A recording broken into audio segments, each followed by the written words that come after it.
Egerben vagyunk, a Sajtkirály műhelyében, ahol megismerhetjük Nagy László termelőt, aki évtizedek tapasztalatával készíti számunkra jobb-jobb sajtkészítményeit. Én arra szegődtem, hogy a saját kecskéink és saját állataink tejét dolgozzuk fel.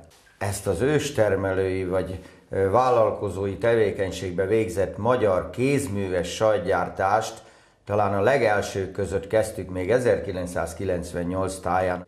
Nekem az volt akkor is a mániám, hogy kecske és kecsketej, és kecsketejből gyártott termékek, hiszen a kecsketej és a kecsketermékek olyan különlegesek, a tej beltartalmánál fogva a vitamin, az ásványanyag összetételét, és ugye van benne az orotsav, ami köztudottan daganat és rák megelőző hatású, hogy én azt gondoltam, hogy ennek az egésznek, és hozzácsatlakozva a későbbiek során a juhtejnek, hogy ennek lehet jövője.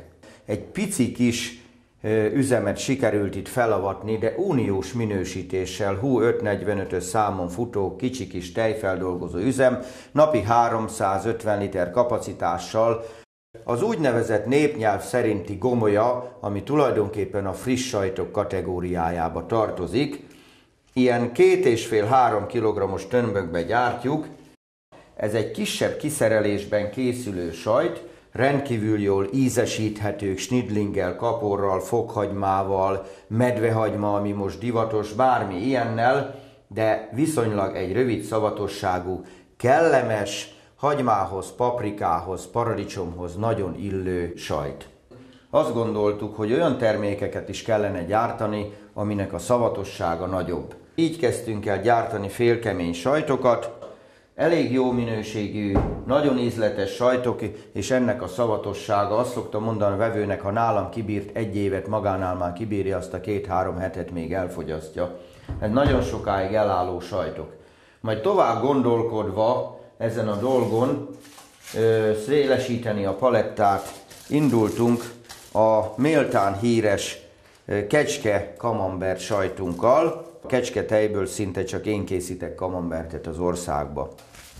Egy kecsketejből készülő Roquefort sajtot hadd mutassak be. Ugye mindenki tudja, vagy legalábbis sokan, hogy a Roquefort sajt az ugye egy francia elnevezés. Én csak azt merem mondani, hogy Roquefort jellegű ez a sajt, és nagyon nagy sikere van éttermekbe, szállodákba. Ez az klasszikus kékpenészes sajt. Elkezdtünk még nagyobb dolgokba gondolkodni, és akkor hatalmas kerek sajtokat, 20-22 kilósak gyártottunk, nem akarom itt emelgetni, mert nem olyan könnyű ez.